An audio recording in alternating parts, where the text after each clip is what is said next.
Welcome back. Now, the 14th International Water Association Conference on Water Reclamation and Reuse is currently underway in Cape Town. The 5-day event, which started on Sunday, is aimed at discussing the sustainability as well as innovation of water by the captains of the industry. It comes as South Africa is known to be a naturally dry country, which does not have an indefinite supply of water.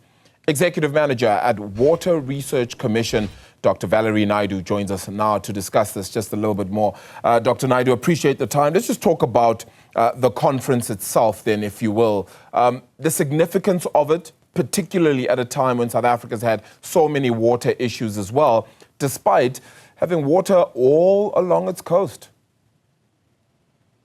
Yes, I think it's always a challenge for people to understand why we actually run short of water.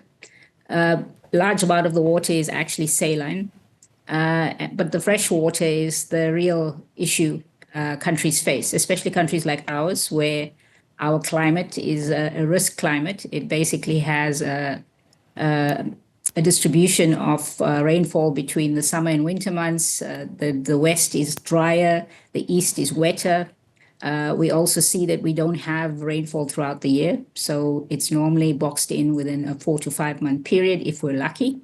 And on what we would then call low rainfall seasons, we then struggle to fill our dams up. So we have to then manage water between supply and demand really carefully.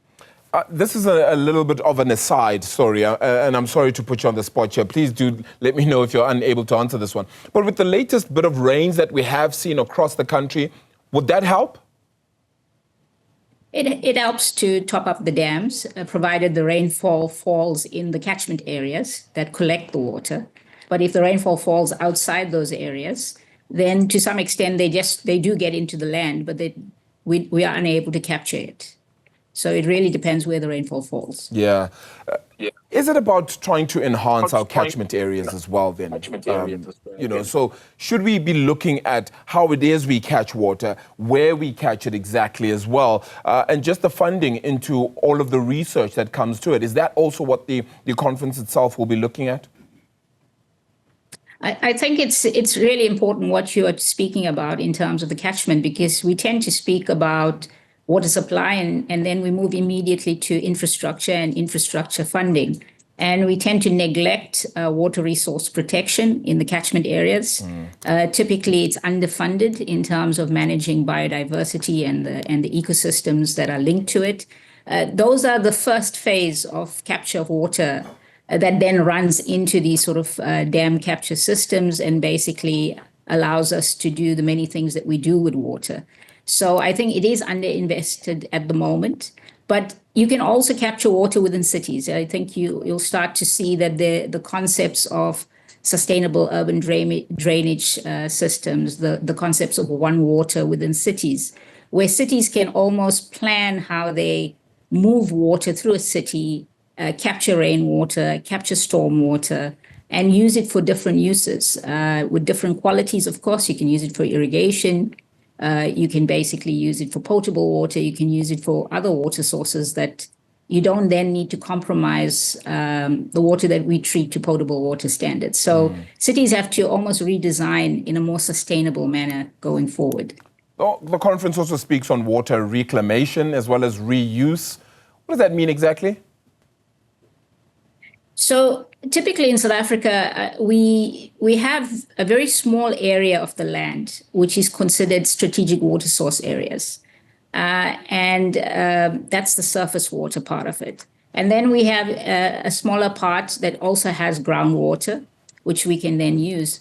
But once you start using your surface water and the groundwater, you then have to look for alternates. And one of the alternate ways of sort of bringing more water into your water mix within cities and municipalities is to then look at water reuse and water reclamation. So water reclamation essentially means that you are reclaiming water that goes to your wastewater treatment works. You treat it using a multi-barrier effect of different technologies, and you treat it back again to a potable water standard or a fit-for-purpose water standard. If you're using it for something like industrial water or irrigation water or agricultural water, which could be used for anything from aquaculture to irrigating land. That's actually very interesting, and I wonder just how much knowledge around that we actually have just in the country as well, just in ways in which the reuse, the reclamation, and as you said, then even the inner city ability to catch water as well. Then you spoke about this a little bit earlier and said we often move to this, but I'm going to move to it, and it's really about infrastructure and infrastructure spend. How big an issue is that?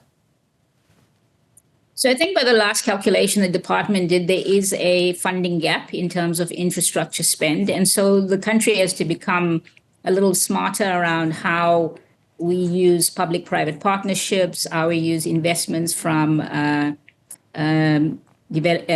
financing institutions, how we share risk and reward around these different mechanisms.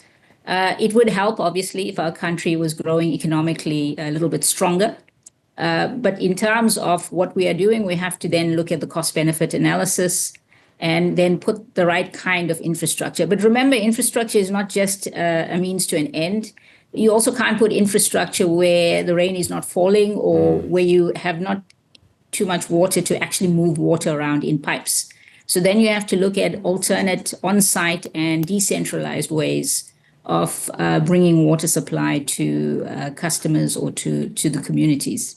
So in that regard, even in the WRC, we look at multiple alternate sources of water, from sand river extraction, even in areas where you can get a little bit of water from solar panels, you can get water from fog harvesting. There's various different mechanisms that innovation offers us, but that type of water is typically used for consumption because it doesn't produce that bulk quantity that you would normally get from rainfall. Fascinating, actually, as well, then. Your anticipation with regards to this conference, then, at the end of it, what's the ultimate aim and hope here, do you feel we could possibly have, Dr. Naidoo? So I think as a country, we must understand that we're a water-scarce country, but we mustn't panic about it. I think that as a country, we've shown really great examples where we've been ahead of the game around water reclamation. The first water reclamation plant was designed by the Water Research Commission and the CSIR. It was then implemented in Windhoek. We have currently in Beaufort West another water reclamation plant.